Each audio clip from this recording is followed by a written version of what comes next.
Hi everyone, my name is Emma Austin. I am the winner of the Winn essay contest, and I'm super excited to be reading you my essay. So here we go. The year is 2050. I'm 47 years old, living in an extremely overcrowded city that has tripled in population in the past 30 years. When I go outside, I need to wear a mask, for air pollution claims 6 million lives every year. Water supplies are dwindling and sanitation is inadequate. 5 billion of the world's 9.7 billion population live in water-stressed areas. The rainforests are completely destroyed, and the warming climate has created a breeding ground for a multiplicity of diseases that claim billions of lives. Major coastal cities, including New York, have been flooded and destroyed by rapidly rising sea levels. This future may seem to be an exaggeration, nothing but a simple fantasy forged by tree-hugging individuals who aim to terrify anyone and everyone into not using plastic bags. But the truth is evident. This is my reality if the world keeps traveling down the road of ignorance and inactivity it has gone down for the past few centuries.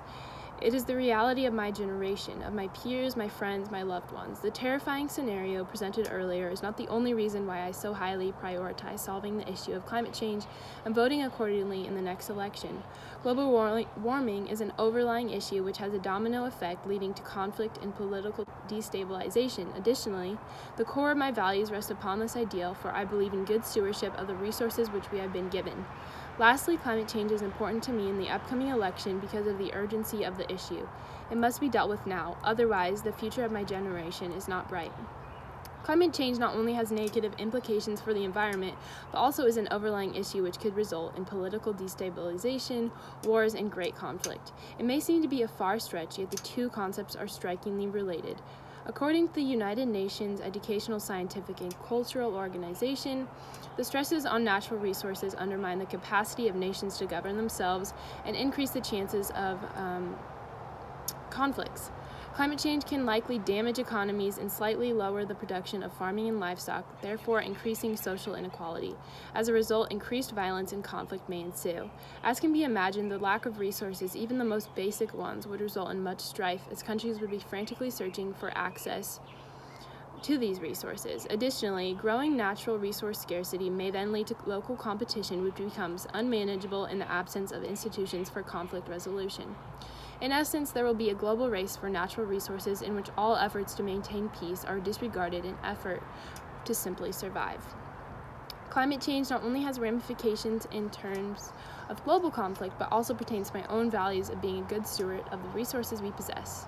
Most individuals highly value and prioritize taking care of what belongs to them. Now, in truth, the earth is not the possession of the human race, yet as people who inhabit it, we have an obligation to care for it. It is simply common sense to nurture a place that provides us with food, water, and the means for shelter and relationships, the very essence of human life.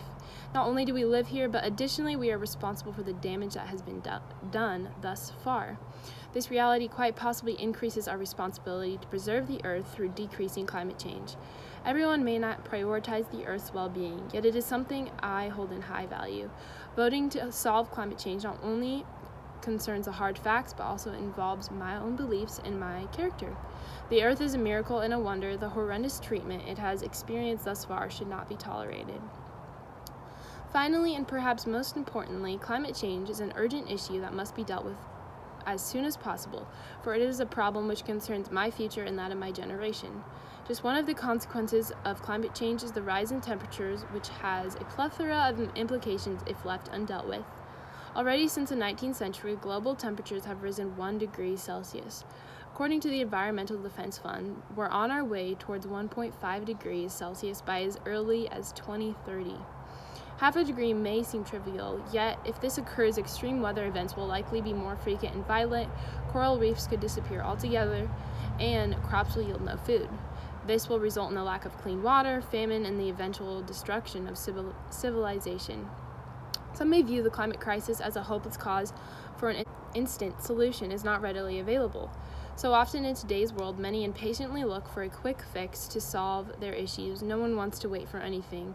But the fact is, this is not possible in regards to global warming. In the words of Michelle Girard, JPL climate scientist, we want to see instant results. That's not something that's going to happen with climate change. You just need to keep pursuing it and know that generations down the road will reap the benefits. We urgently need to seek out and implement solutions to the climate crisis. This does not mean climate change will suddenly be solved. It does mean a happier and healthier world for future generations like my own and that of my children. We are the ones who will either have to deal with the terrible consequences of how the Earth has been treated for the past century or enjoy the benefits of what has been done to stop global warming.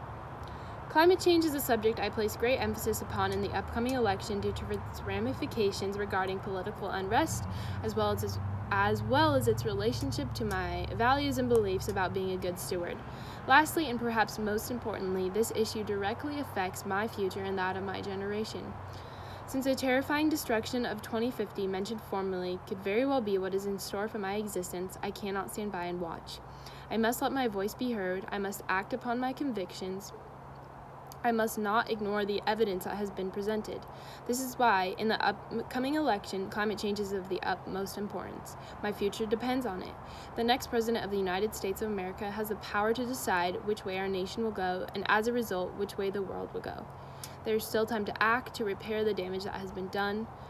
If climate change is ignored, the nightmare of 2050 will approach rapidly, and my future will be gone. If there is any chance I can create change for my future by voting and making a difference, and making my voice heard, I will do so because I want a future. I want a future that is bright, full of hope, and blossoming with the prospects of all that I can accomplish and become.